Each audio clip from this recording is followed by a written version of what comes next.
Today's date is October 21st, 1997. The survivor is Fred Cahnmann.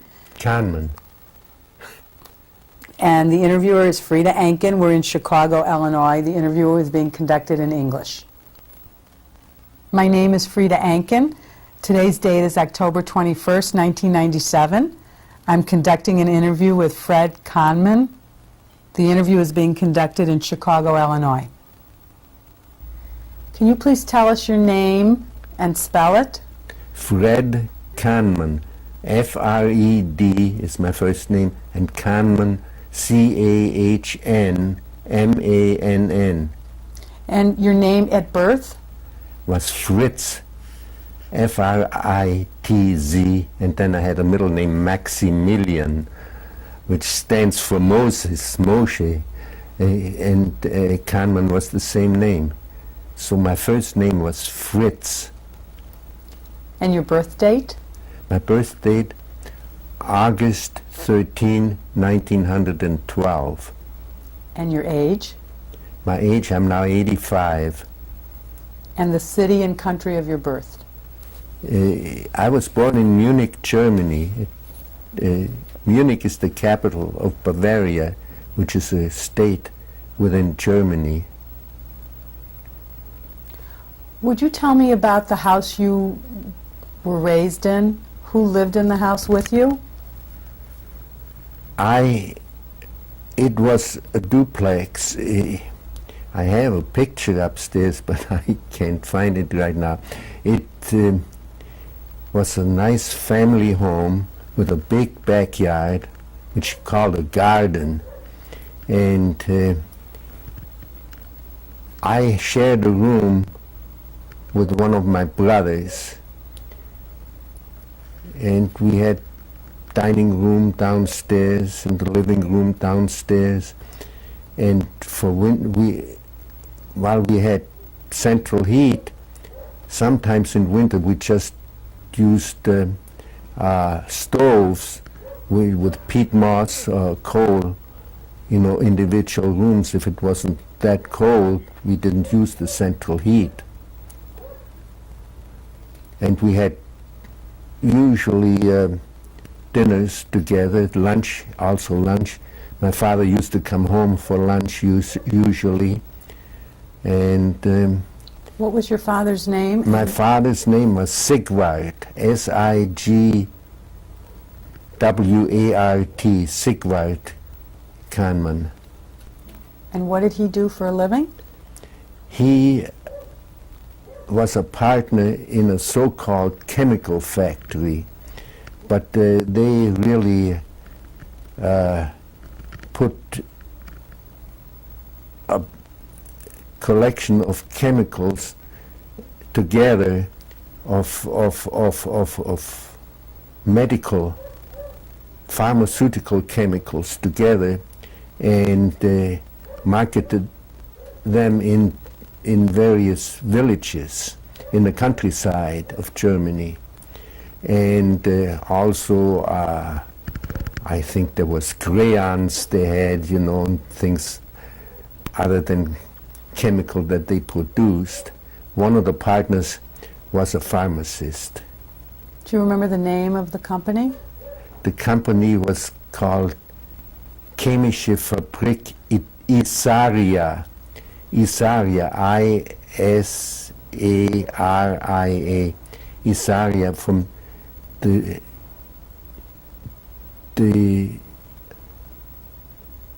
river that flows through Munich is Isar. Isaria is named after the river which flows through Munich. And your mother's name? My mother's name was Hedwig, H-E-D-W-I-G, and her first name was Schülein, S-C-H-U-E-L-E-I-N. And what was your mother's occupation? My mother was just a housewife. She had a good education in foreign language, even she knew French. But in those days, women usually didn't have a business occupation. And can you tell me about your brothers and sisters, their names? Oh, my oldest brother Werner Jacob, and he was a sociologist. He started as study economy, but he then changed over to be a sociologist. And he eventually, while we want to go into it a little bit later, eventually wound up in the United States and was teaching in various universities, Fisk University, and later at Rutgers University. And then the second brother was Hans, H-E-H-A-N-S. Hans is a German for John, but he still calls himself Hans Cahnmann, Hans Julius Cahnmann. And then comes Chava. I don't know, maybe Chava was the second one. Eve. Chava, and she married name later was Mansbach, and she lived later in Israel after her marriage. And then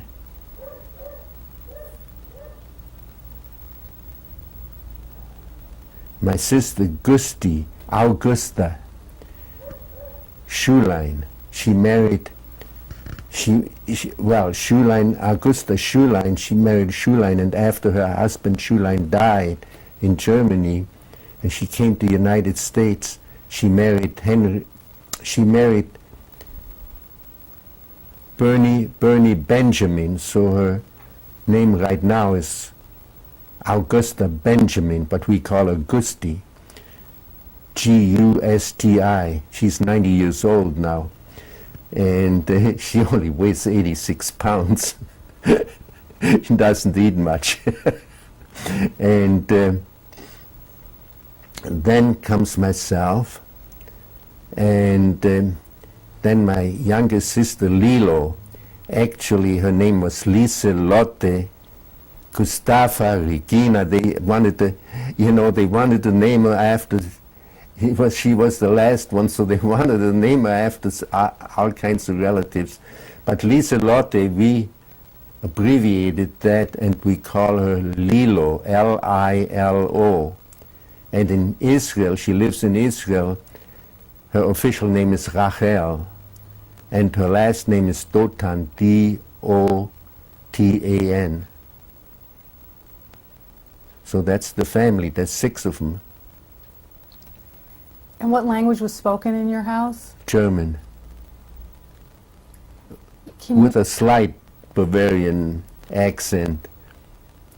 So can you tell me a little bit about what it was like growing up as a young boy? Well, I was a little boy, and I had older brothers and sisters, mostly, and this one younger sister. And I was pretty much by myself. I had some friends on the street, but they're not really close friends. And I had some plays that I played with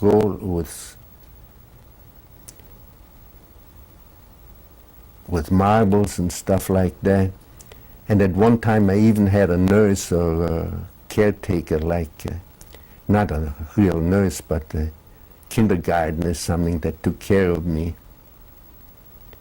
And I went to school. I had a good 15 minutes walk to the nearest grade school. And in Germany, in Bavaria, the schools were either Protestant or Catholic. There was no Jewish school, as far as I know, in those days. Later there was, but not in those days. And so they put me in either a Catholic class or a Protestant class. And at one time, the government created what they call Simultanschule,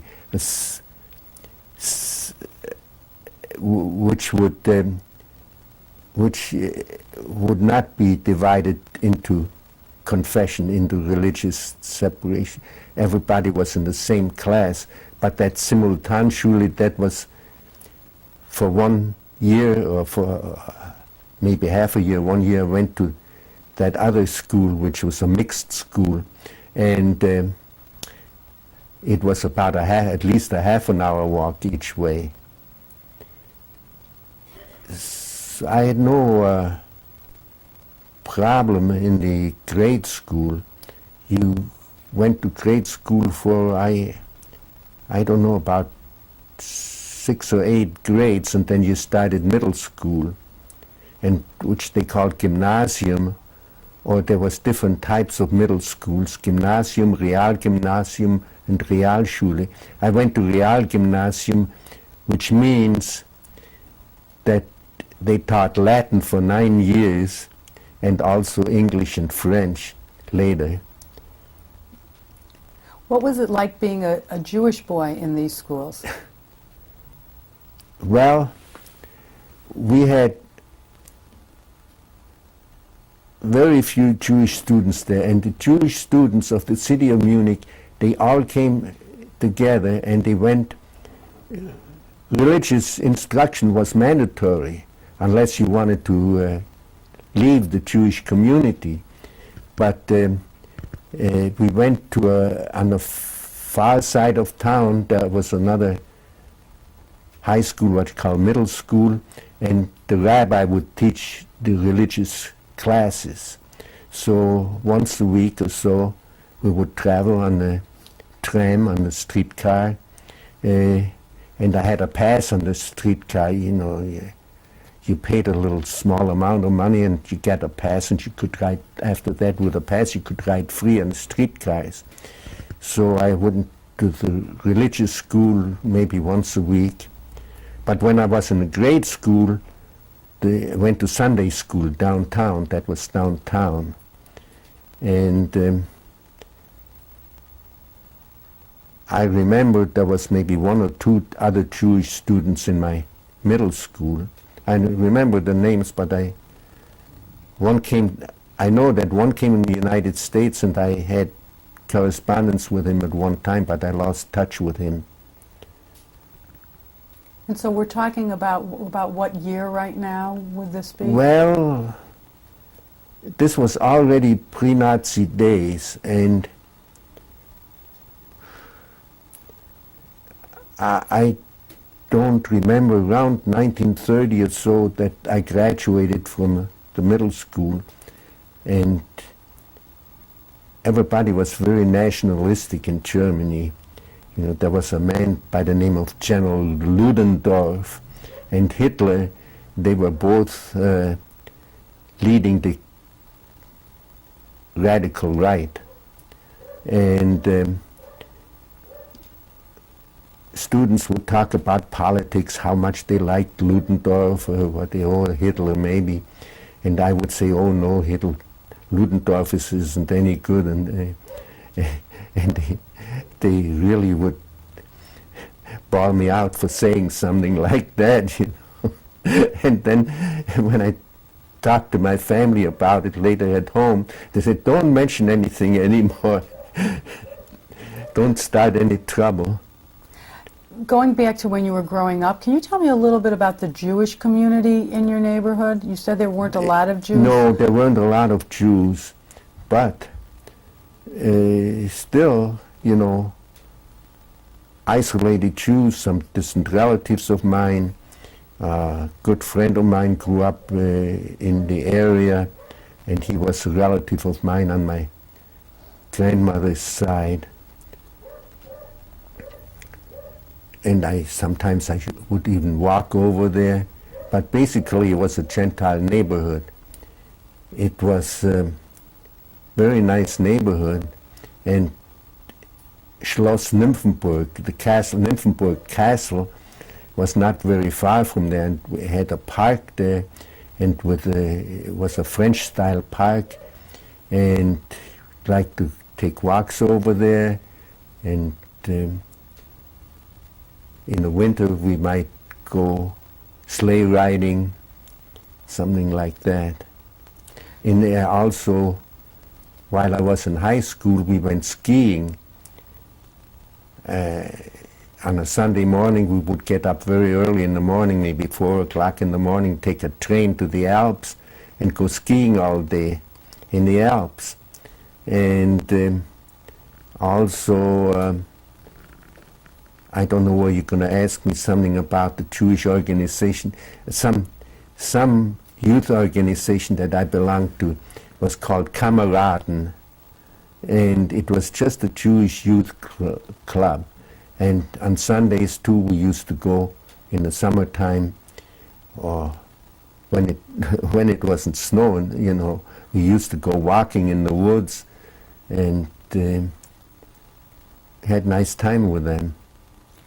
Did the group have a philosophy? Was it No, recreational? not as far as I remember. They were just Jewish, and there was nothing much religious about it, but it just was that the Jewish people were separate from the German people. In other words, they didn't mix well with the German people, so they had their own club.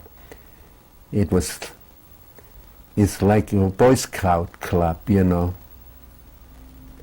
Did your family affiliate with a synagogue?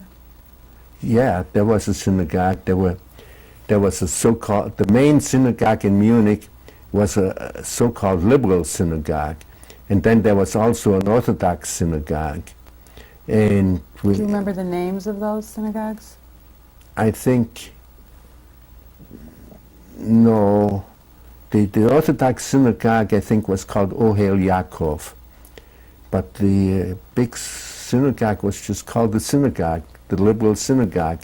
It was so that the women were in the balcony. They were separated from the men, but they had an organ in the synagogue. So, you know, it's a little different. By and large, it was a conservative service.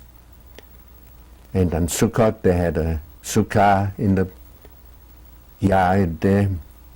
And Pesach, of course, was a big thing in our family.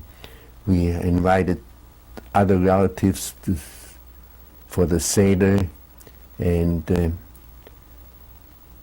we went through the whole Seder. My father went through the whole Seder, and it was very nice times in those celebrations. Christmas and Hanukkah. Well, we had Hanukkah, and we celebrated all the days of Hanukkah, and if we didn't have enough Hanukkah menorahs, we used to get from a cigar box, a cardboard from a cigar box, and put the candles on on that board. And then when we sang Moaz Tzur Yeshuati, we marched around the room while singing that.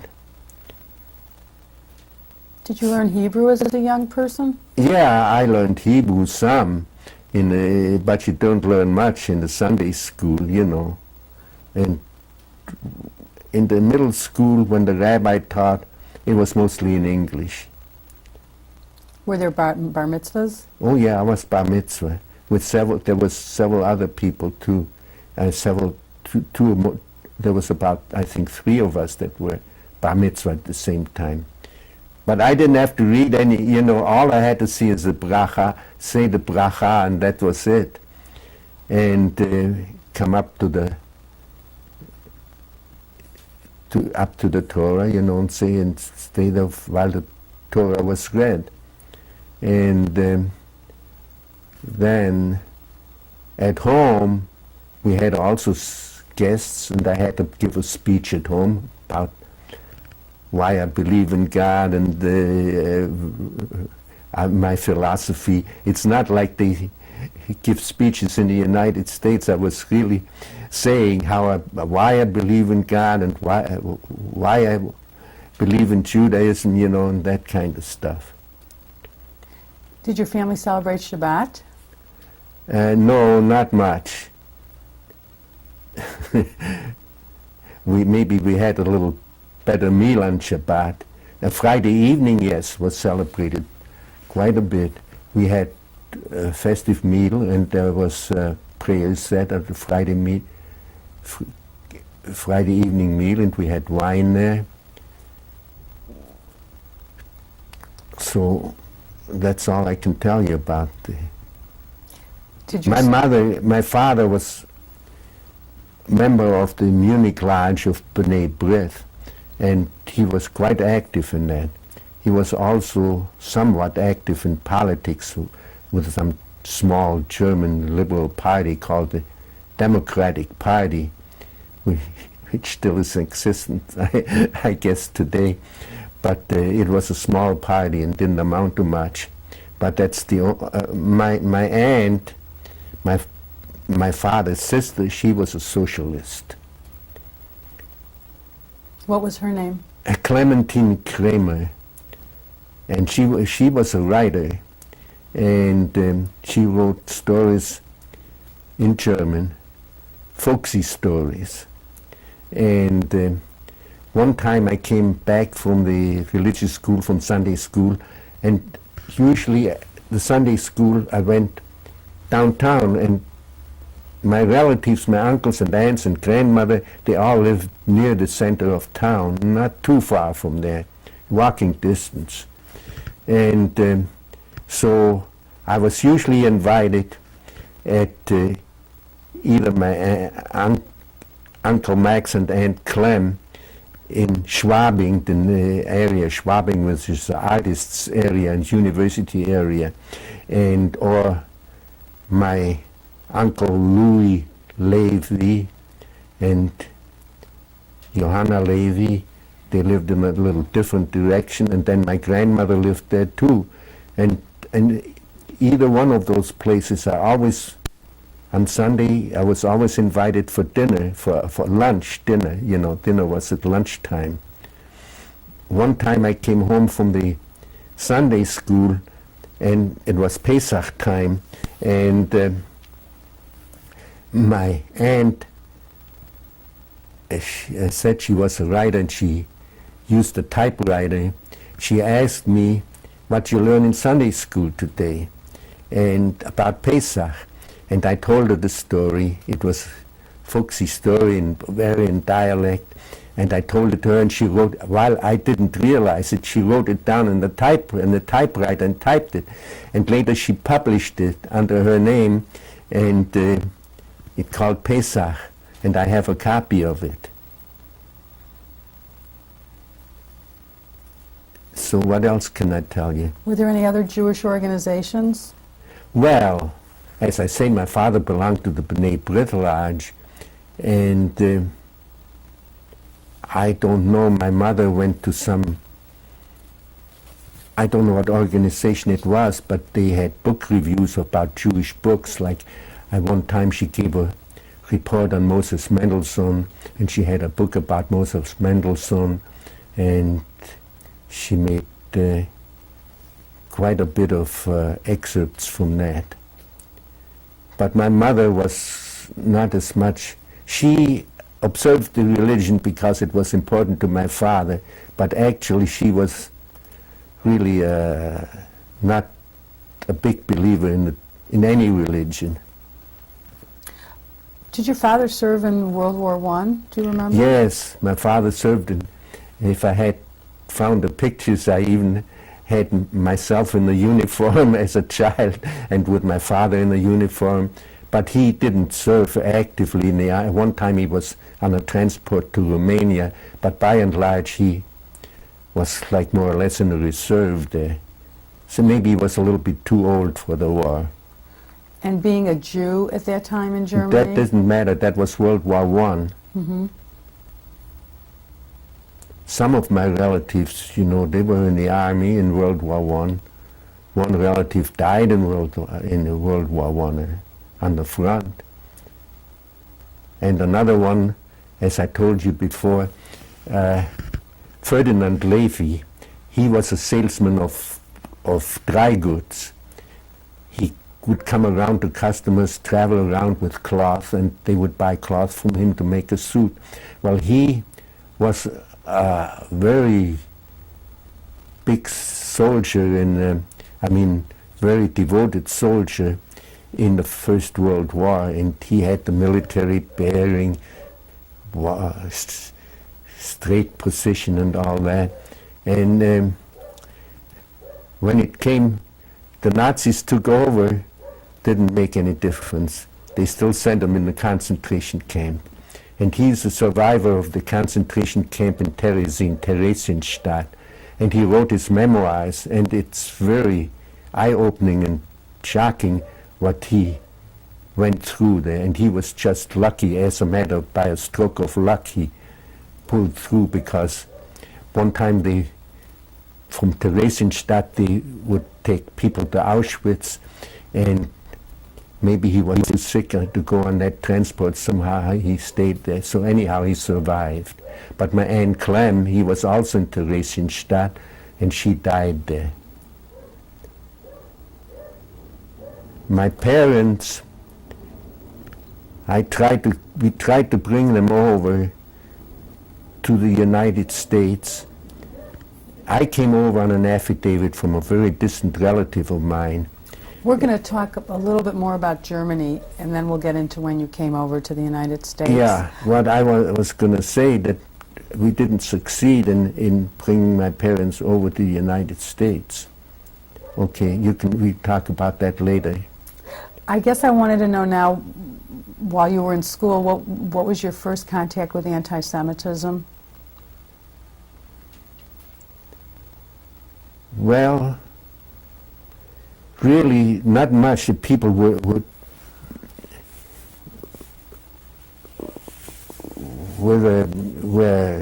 badges with a Nazi star, the swastika, and I could see I could hear what they were discussing, but I didn't have any I didn't have too bad an experience in my, as this one time when I told you before, I said something and then my parents told me, no, don't say anything anymore like that. So I got along all right. And but the thing is that I want to tell you, the director of the what you call the head of a high school, what is called the principal. Okay, the principal's name was Hitler. It was Hitler's father. No, not, I'm sorry, that's not right. The principal name was Himmler.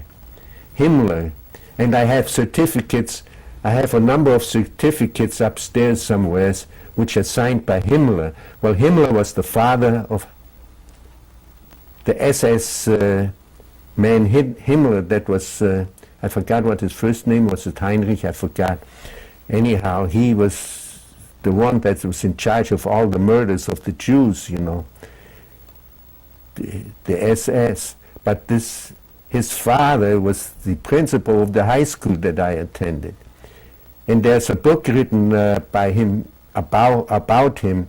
There's a book written about him in English that I saw a review about this man, but I haven't read it. This is the end of tape 1.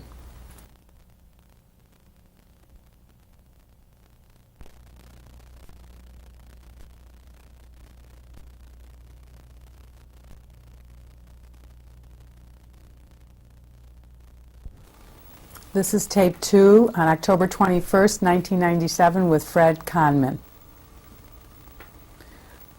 Can you tell me, in 1933, when Hitler came to power, how old were you at that time and what was going on in your life? I was about 20, a little over 20. I think I had already started at the university, and I wanted to study law. Of course, for studying law, you have to take various other courses like economics and anyhow, I went to University of Munich, and I went on my bicycle in the morning, and I came back in the evening, or sometimes I would come back for lunch at noontime and then go back in the afternoon. And I was studying law. I studied Roman law, which is which is no good at all nowadays. I mean, it's a good training for mental alertness. That's about it. But I studied it real heavily, and I took economics courses and I don't know, commerce, whatever. When Hitler came to power in 1933, first of all,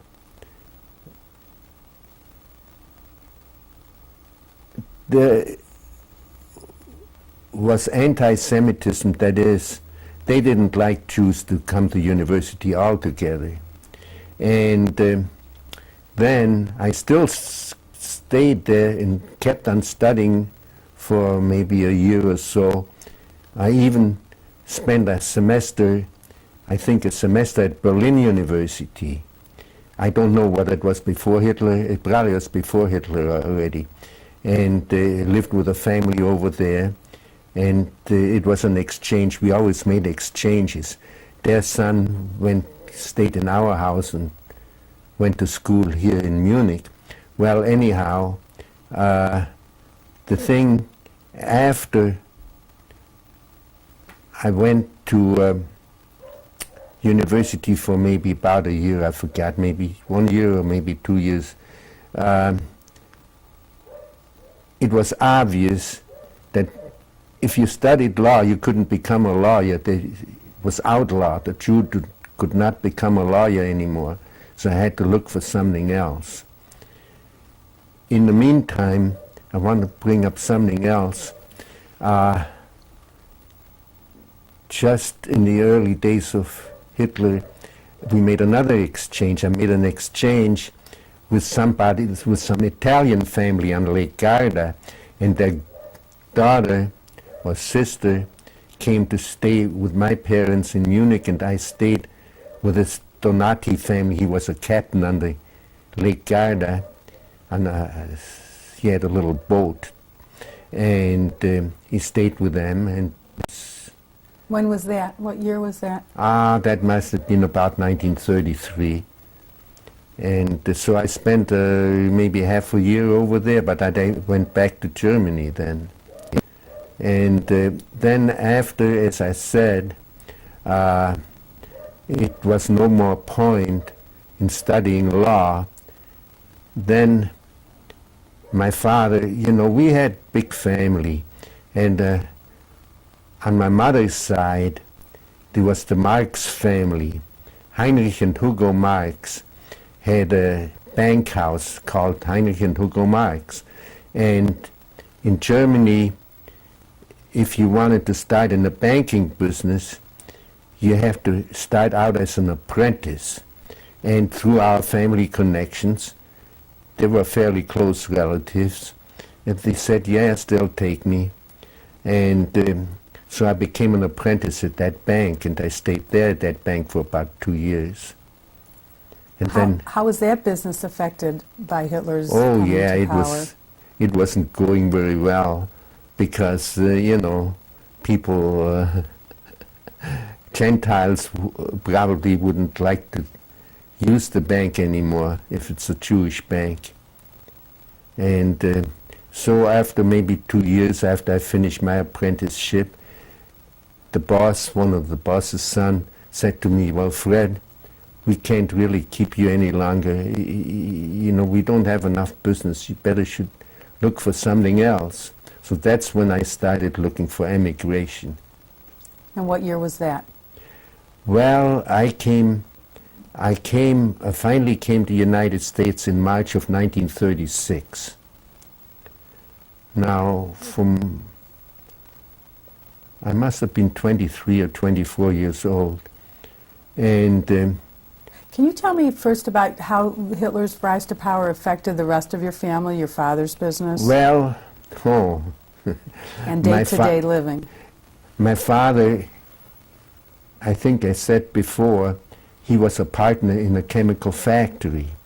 Well, one of the partners, he was a pharmacist, he was Jewish. And another partner, we didn't know he was Jewish. He either was a Gentile or he was a Jew that had been baptized, whatever. His wife also was Jewish from Vienna, but they didn't admit to being Jewish. They pretended to be Gentiles. And so when this man, after maybe decades of working with my father, when the Nazis came to power, either he or his son wrote a letter to my father saying, since you're Jewish, we're sorry we cannot do business with you any longer, so you better get out of the business. So there's nothing my father could do. He just had to quit the business. And there was no, I guess there was no compensation, there was no his partnership, 1/3, he just lost it. So he decided to become a salesman. And he sold to grocery stores, like there was one kind of mustard that he sold, I remember, and some other grocery items. And he went on a bicycle and he was a salesman. He went to stores and he took orders for these items.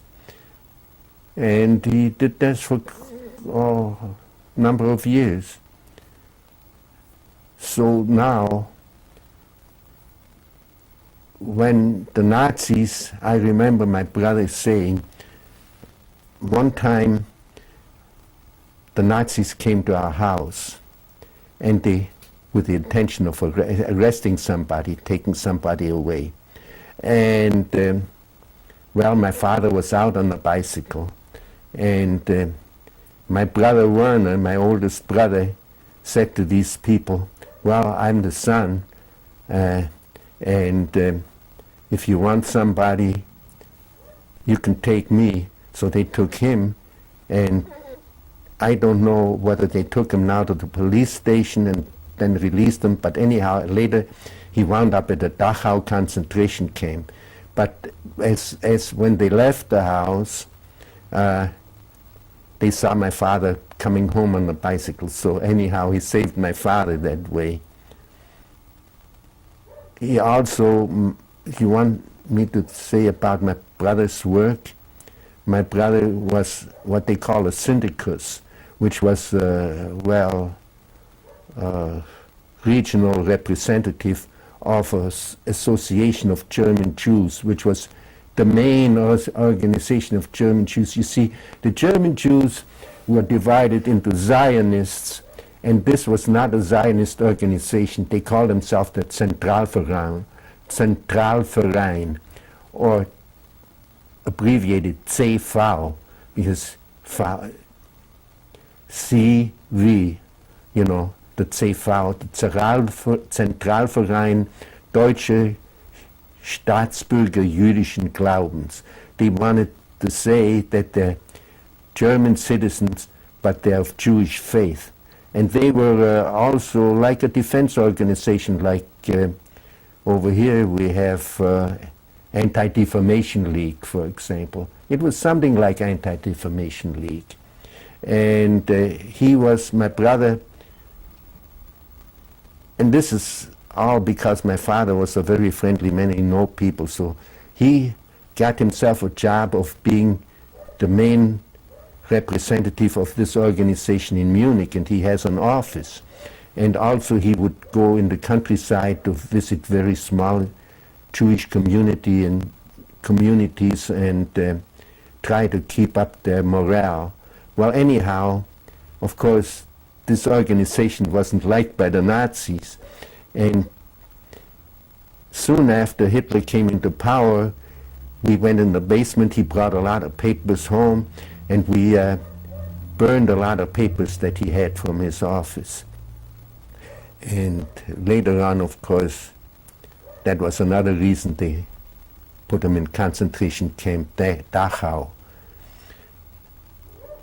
So that was one thing, and my mother, we had a picture, we knew the Mann family, you know, Thomas Mann and Heinrich Mann. We had a picture, big painting or photograph, whatever, hanging by the telephone, and my mother said, oh, when they come, I'll tell them it's Mr. Eckener. Eckener was the builder of the Zeppelin airship. Who's the Mann family? Can you tell me who they are? They're writers. Thomas Mann is a famous German writer, and he came to the United States. He wrote a book called The Magic Mountain. And Heinrich Mann was also, he was his brother.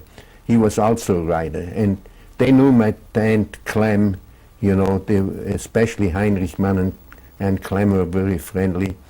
And of course, if the Nazis would come and they see a picture of Heinrich Mann, they wouldn't like it, you know. So my mother said, oh, if they come, I'll tell them it's Eckener. It's a picture of Eckener, who was the inventor or builder of the Zeppelin airships that later they traveled to they made round trips to the United States on the Zeppelin, and one time a Zeppelin exploded at Lakehurst, New Jersey, and because, well, I don't know, there was a flammable gas in there. I don't know whether it was helium or it was oxygen, I don't know. And anyhow it exploded, and that was the end of the Zeppelins for quite a while. What was Jewish life in 1933? Were you able to still attend synagogue? Oh yeah, we can attend synagogue. There's no problem. The Nazis would let you do that. And even,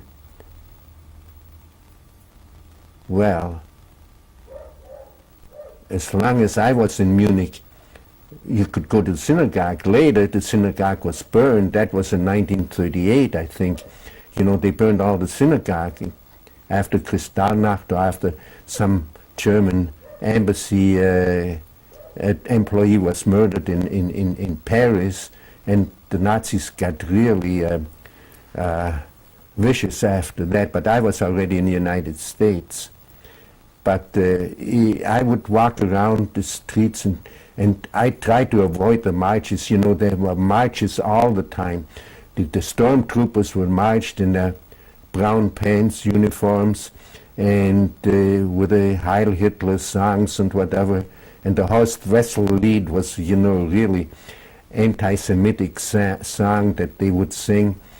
And so try to stay away from them, but you couldn't always, you know, try to avoid being near them.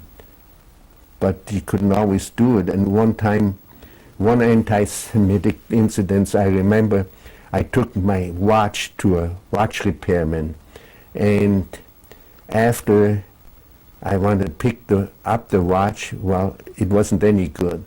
And I went to him and I said, the watch is any good, and he just came out of his house and slapped me in the face.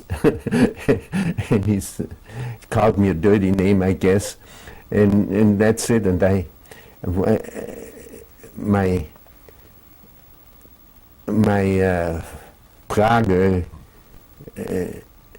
Frank Prager's father, was an attorney, and I asked him whether I could do anything about it. I mean, he had been an attorney, and he said, there's nothing you can do. So your life with the non-Jewish community in Munich at this time? Yeah. How did they, the what neighbors, was that like?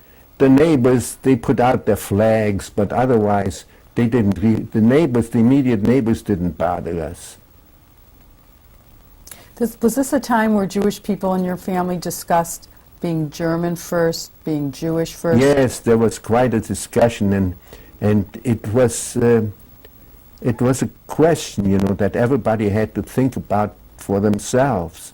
And while before, as I said, the Zentralverein, we believed we were not I wasn't a Zionist. I believed that you could be a German and a Jew at the same time. But the question was, would you be are you a German first or a Jew first? Well, now, that question was really solved by Hitler, you know. We all became Zionists, you know. My sister prepared, they had Hachshara, what they call Hachshara. They prepared for emigration to Israel. And if you couldn't go legally, you went illegally. And now my oldest sister, I think she came to Israel illegally, but my youngest sister, she, this was already after 1938. She couldn't get the visa to get to Israel, and she went illegally down on a ship at the Danube River, and then from Romania they went on another ship, and they went to Haifa Harbor, and the ship was blown up in Haifa Harbor. It was a famous ship, I think. I forgot now. I don't remember the ship, but it was one of the famous ships that was blown up, and I think it's mentioned in Exodus, in the book Exodus, and she lost all her baggage, and she had to wait to shore, and she got to Israel that way at Haifa Harbor. Later, the British picked her up and they put her in prison, in Athlete's prison, but she got out, and she, you know, she's still in Israel, and my older sister Chava, she died in Israel, and her husband died there. So I have family in Israel. Can you talk to me about your family and the discussion about leaving Munich? Well, everybody, now when the bank told me, you know, there's really no more chance here, and so I said to my father, I said, yeah, I have to go, I have to see something, and something what to do. And I went to my uncle Joseph Schulein. The Schuleins were beer brewers. They were very well-known people in Munich. As a matter of fact, Joseph Schulein at one time was a friend of the King of Bavaria. It was a kingdom in those days, before World War II, before World War I. And I asked Uncle Joseph, granduncle, what should I do? And he said, if I had to shovel coal in Hawaii, I would go, you know. So, okay, so the question was, what can you do? And my father wrote to various relatives, and we had the Heller family in Chicago had come to Germany on a visit in 1913, and my father was very friendly. He was a big family man. He showed them around to the German museums and whatever, given sightseeing trips, and we wrote to them, and they finally gave me an affidavit. We wrote to other people too, but the Heller family, his wife was from the Cahnmann family. She was a very distant cousin. You know, my great-grandfather's brothers, some of the brothers came, as I said, came to United States around 1948. Well, Mrs. Heller was a descendant of one of those families. So I was lucky that they gave me an opportunity to come to United States. And what about the discussions with your family? You have lots of brothers and sisters, your parents. What was the feeling yes, about leaving or staying? We would discuss things, and my brother Werner was very much interested in politics, of course. And in 1922 or so, there was a Jewish foreign secretary by the name of Rathenau, and Rathenau was murdered, and they were all night up, all night long, you know, by right-wing extremists. You know, they didn't like a Jew to be in the German government, and so I noticed my older brothers were up all night, and slept in the same room together, at least with one of the brothers. And they were up all night discussing about the murder of Rathenau. And Did you discuss with your brothers when you were thinking about coming to the United States? What was going on with everybody? Oh yeah, during they that time? supported me. They said yes, yeah. As a matter of fact, my second brother, Hans, he went to France, and he lived in France. And one time he came back from France, and he said, you have to go, you have to emigrate. You know, it's absolutely essential. You go as fast as you can. And when did he leave to go to France? well, he left early after the Nazis came into power.